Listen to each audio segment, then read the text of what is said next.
Today, I want to talk about launching the digital product that is right for your audience and for your business. Welcome to the Up in My Business podcast with me, Lex Lancaster, where you'll get an inside look at all things tech, business, and my life as a physical therapist turned digital operations expert. You'll hear all about my lessons as a business owner, the ins and outs of tech for your business, and more. From SEO, websites, and email marketing to automations, launches, and copywriting, I've got you. I'm so excited you're here. Let's dive in.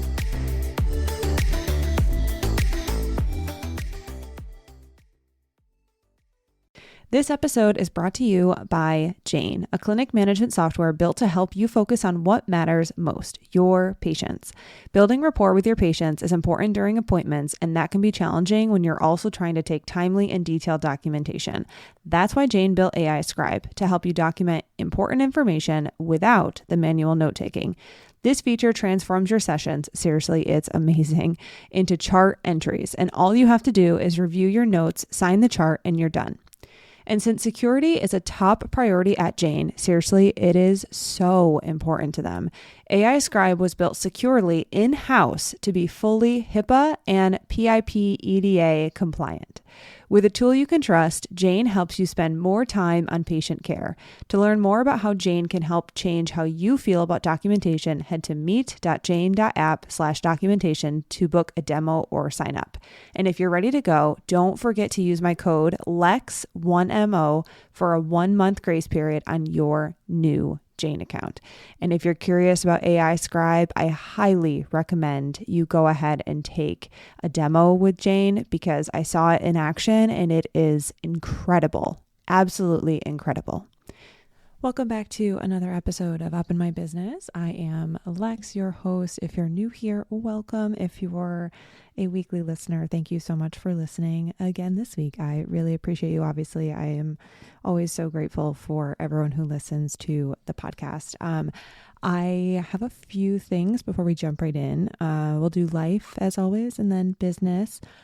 Life things. I'm going to be honest. I definitely participated in Cyber Monday, Black Friday. It was basically November sales. And I bought a pair of jeans, and the pair of jeans that I bought was from Madewell. And I don't know if it's Madewell or Madewell. I have no idea. Either way, outside of my normal purchasing brand style and I guess wash kind of ish. And let me just tell you, buying jeans is a effing nightmare. Like, I have bought the same pair of jeans from the same 2 different brands, and they've all been skinny jeans and varying levels of distress for the last 12 years. So I say 12, I'm like, how? It's been longer than that. And literally have not changed my jeans that, anyway. I was like, let me try something different.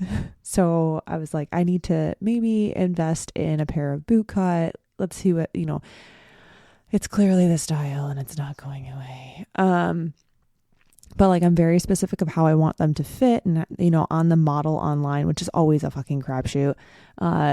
They seem to fit in the right places in the right way. And I'll be honest, I'm not someone who gets something tailored or things tailored, not because I don't think I need to, but because the things that I buy, if I find something that fits well, I just buy it in every color or every color I like. And recently I've made the decision. I have a lot of fast fashion from my 20s still in my closet. And I'm like, I need to get rid of a lot of that stuff and invest in pieces that will last, but also pieces that fit me well. And so I was like, I'm going to get a pair of my jeans are fine, but some of them I don't wear because they just don't feel good on my body anymore. And so I was like, I'm going to get this pair of jeans. Well, guess what? Horrible idea. Don't buy jeans online. So I got them in the mail and I was like, these are way too long. I'm 5'9". So a lot of people they always think I'm shorter than I am. So if you are surprised that I'm 5'9", I'm 5'9". And I'm on the cusp of regular and tall in this specific brand. And then so anyway, the long of the story is I went into the store that's actually quite close to us. But errands are not my thing. Like I don't like an errand. I don't like running errands ever. Just not my cup of tea unless it's super early in the morning and there's no traffic. So anyway, went to the store and I walked into these jeans that I bought and I was like, I just don't think that these don't fit me well. I need to get them tailored. Madewell does free hemming. So they're now there at the store getting hemmed, but it's actually a different pair of jeans because I was like, I need to try on multiple pairs. So the long and the short is one of the real retail associates, because they brought me out like 4 different sizes and then some in regular, some in tall. And then I found out what size I was. And I was like, oh, awesome. This is definitely my size. Switched to be the tall version because the regulars were just a hair too short. I'm like right on the cusp of it because that's just how the cookie crumbles. And I was like, oh, okay, perfect. So I need this size in the tall. Brought that out and they were huge. And I was like, what is going on? I looked at her. I was like, what's going on? Why are these not fitting? And she's like, oh, well, the minute you switch to tall, the proportions are actually different. So now you're probably actually a smaller size. And I was like, I literally am going to throw myself in the road. Why are sizes not the same? Like whether you're a 26, 27, 28, 29, isn't it just a measurement? Like what is going on? So anyway, I got the jean. I went back. So I got them measured. Whatever. I got them tailored yesterday, quote unquote, measured to be tailored. And I got home last night and Shantae was like, did you have them measure both legs? Because you have scoliosis. So I'd probably have them pin both legs. And I was like, oh my God, you're so right. So this morning I actually went over, I just got back like 10 minutes ago. I went over to the store and got the other leg pinned because I have scoliosis. So there's like a minimal difference between the legs, but anyway, the long and the short is that I forgot to say that the sales associate was like, I am between 3 different sizes and it depends on what pants I'm wearing and what color they are. And I was like, this is horrible. Who designed this system? This is a horrible system. So the long and the short and the lesson that I learned is we're never going to shop for jeans online ever again. And I live in like an area where I can go to the store. So I'm just going to have to like bite the bullet and go to the store to buy jeans. But also if you buy jeans, it's not like you're buying new jeans every day. Like, let's be honest. You're buying new jeans, like once every 5 years, I feel like. I have a bazillion jeans, but again, like this is a new style. So I don't know. We'll see how it goes. But I was like, oh my God, this is talk about errands. I'm like, Jesus, I have to go back and get them tailored. But also shout out to free tailoring. Like that is awesome because I am again on the cusp of regular and long. And the regulars were like, I say a cusp. It was like probably an inch too short. And the longs are like 4 inches too long. So tailoring is a must. But cheers to doing adult things and having clothes that fit well. And also clothes that have to fit well because they're bootcut jeans. So like they have to fit right. Whereas skinny jeans, it didn't fucking matter. And life was so easy with skinny jeans. Why are we doing this to ourselves? But I digress. So we're trying out some bootcut jeans, baby's first pair of bootcut jeans. But yeah, anyway, so that's that. Went to Pennsylvania for Thanksgiving, had a very, very great travel experience. Can't complain at all. We had one like 30-minute delay because one of our engines wouldn't start on the plane and they told us about it. Why did they do that? And they fixed it right away. It was basically something that had to do with like the cold air versus the warm air and like the engine wouldn't start with the button. So they had to manually start it. I don't know.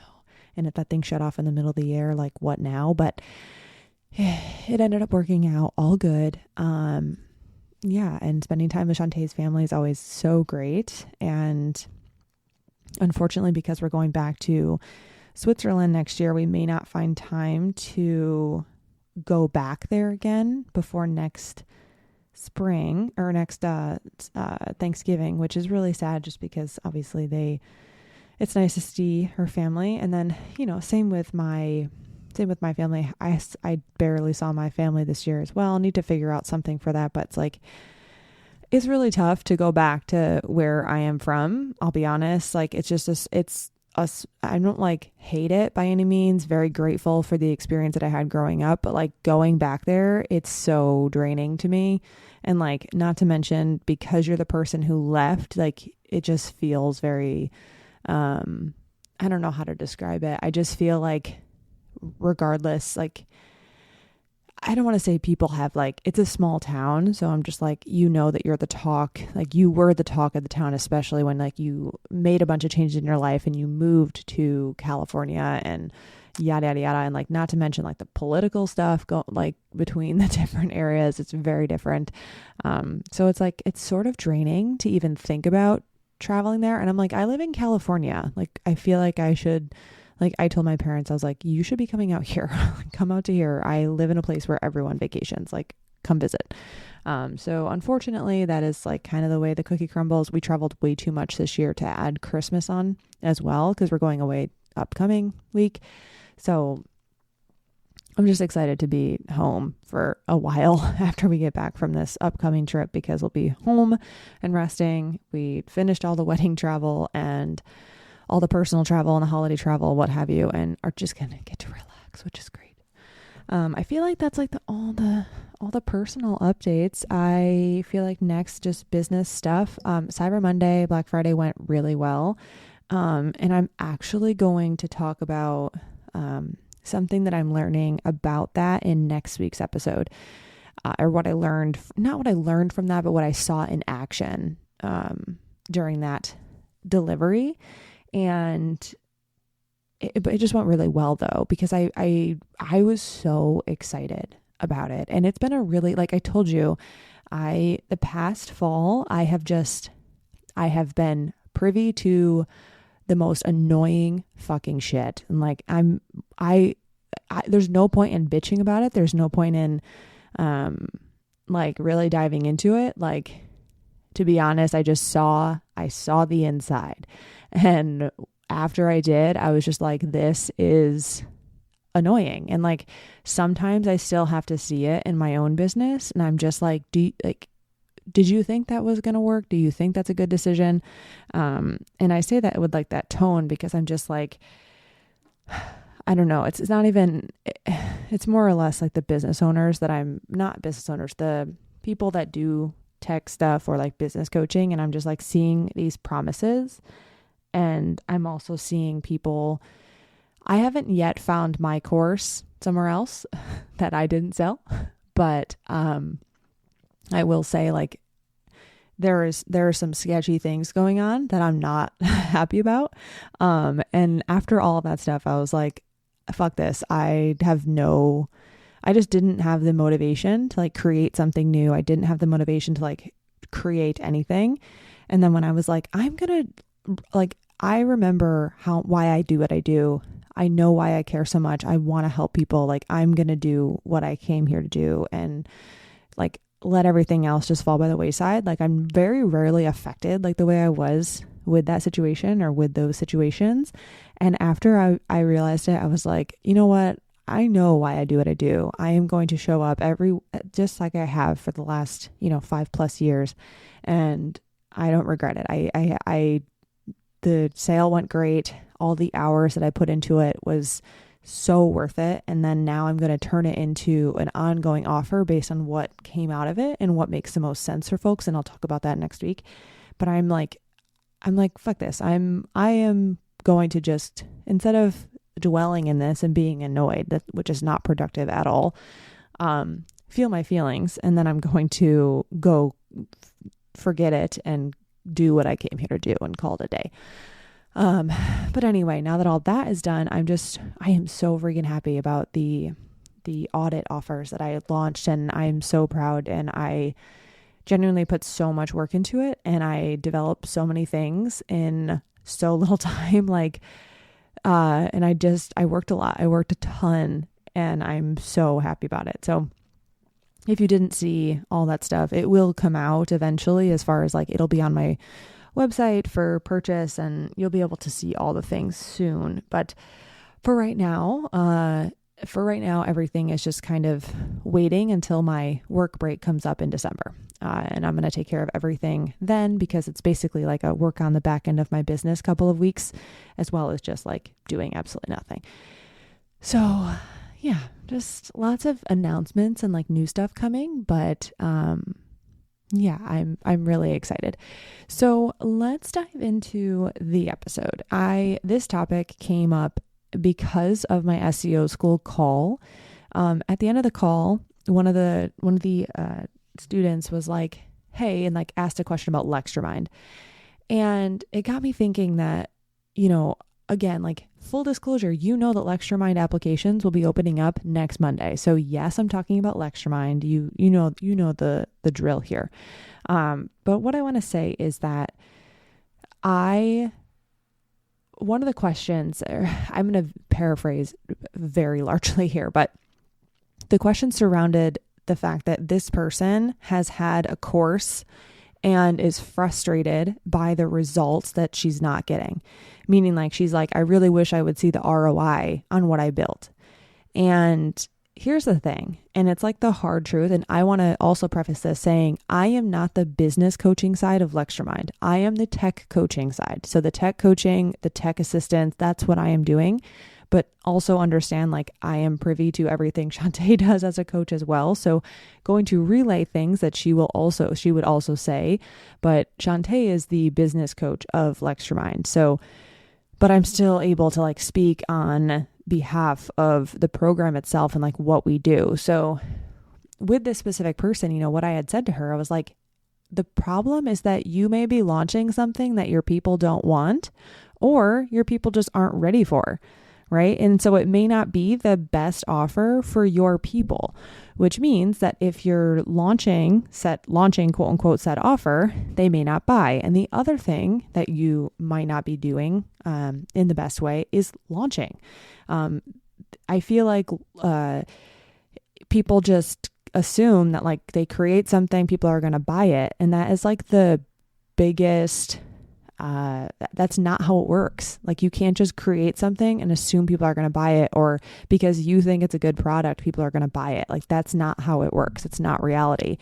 So we kind of dove in on the end of that call back and forth. I was going back and forth with her, and she, was like, you may be able to launch this course with a specific type of launch. We'd have to figure out what type of launch you want to do.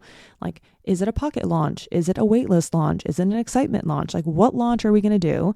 And then also, what product makes the most sense right now? Because the thing is if you're trying to sell a course to somebody and you're just like taking rolling enrollments and you don't have an audience, or you're not entirely sure if you're creating a product that your people actually want, like you can't, it's okay to be super frustrated with the results. However, that doesn't have to be the end of the story, right? So when it comes to something like an online product, launching the product that makes the most sense for your audience is key. And it's not only just like your audience in general, it's also, your actual ideal client. Yes. What your audience wants, needs, and will pay for. And then 2, it has to be something that you're excited about. So the long and the short there is, I feel like there is a misconception in the multiple spaces, I will say, that you can just decide one day to make a course and then it's just going to like do well. And that can potentially happen. But the thing is the person that's going to happen to is the person who has an audience already, and like an audience that has been asking them for something. And then that something that you create fits into the bucket of what is expected for that audience to buy. It's not an accident. It's not like random. And I think that one of the things that really sets apart LextroMind is like, that's the value of the program. So I've said this multiple times, so you're probably listening, you're like, Lex, we get it. You really help people tailor it. The thing that I know sets us apart is that if 2 people come into LextroMind and they're in very different stages of their business, or if their audience needs very different things, Someone may launch one thing and someone else may launch another thing. Now, I need you to take a step back and recognize that when you have people in a program, the easy way to do that and the easy way to essentially just make a fuck ton of money as a business coach is to just make them all do the same thing. That is not our goal. That is not our goal. That is not what we chose to do. What we chose to do is keep the program really small so that way we can actually help each person launch what makes sense for them. Because it's very easy to have a template and say, you're all going to do the same thing. I'm going to teach the tech for all of the same stuff. Let's make it super easy here. Shantae is going to say, okay, all of you, we're going to do this by this date, this by this date, this by this date, because it's all the same. Like, that's the easy way to do it. The reason why we run the program the way we run it is because our promise is to make sure that your launch doesn't flop, which is quite literally impossible to promise if you're working with a bunch of people who are offering the same thing, because everybody's audience does not need the same thing, one, and everybody's audience is not going to buy the same thing, two, and everybody is not excited about the same thing, three. So it does not make sense to have a program where we're like, all right, this week we're going to launch a course. This week we're going to launch a PDF. Like, it does not make sense. And I'm laughing because I'm just like, how in my mind, I could never imagine running a program where I'm just templating the shit out of everything. And I'm like, it doesn't work like that. It doesn't work like that. So on my end, I'm like, that's extremely frustrating. But again, like, just, putting it on a pedestal that I do think is very, necessary, where when someone says to me, like, I created this thing and no one is buying and I am frustrated. Awesome. You have this thing. Let's let it hang out. Let's return back to it when it makes sense. What offer actually makes sense right now? What will your people help you make right now? What can you create for them right now? And then we start to look at what type of launch will work for the specific offer that you're offering, right? With the ideal goal of you getting actual enrollments. Because again, something that I was talking about on that call with them at the end of the call, I was like, it shouldn't be a guessing game. Like, you should know that you're going to get enrollments. It's not like, we don't just sit back and are like, oh my God, I created this whole ass thing and someone bought, yay. Like, it's like, yes, I knew that I would get X a number of people. I knew that I would get about 10 people. Based on my wait list, I knew that SEO School, I would get between 10 to 15 people. Like, I knew that because of my wait list size.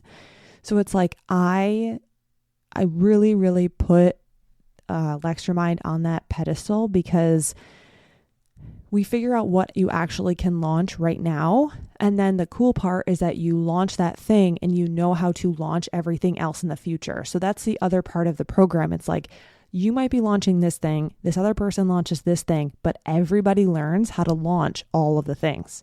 But what you're actively launching in the front end is one thing, right? And like some people have launched multiple things during LextroMind. It really just depends on where your audience is, which again specifies it speaks to the specificity of the program. So at the end of the day, like, even if you're listening to this, you're like, okay, I did LextroMind, I don't care. Or I have no interest, I don't care. What I would love for you to take away from this is that specificity matters when it comes to programs. And regardless of whatever program you're in, just know that if everyone is doing the same thing, that can work for maybe 50% of the people. I don't have a specific percentage, but it will work for some people. But some people will be left spinning their wheels and being like, why isn't this working for me? And when you don't have the specificity within it, and you're essentially teaching a protocol, there are going to be people around the circle that don't get what they need because the protocol isn't something that's going to work for their audience and their people. And it is coming up. The quote is losing. It's not here. It's not in my head. It's the difference between mentorship because mentorship is different than coaching, I believe is what Laura Jean had said. I'm butchering the quote now. But either way, it's the difference between, teaching someone a protocol and teaching someone to use their critical thinking, or like teaching someone to teaching them the principles so that they can then develop their own system, right? All of that to say, and the big sigh. One, because I'm out of breath. Whenever I do this, I record, I'm always out of breath. Why am I out of breath?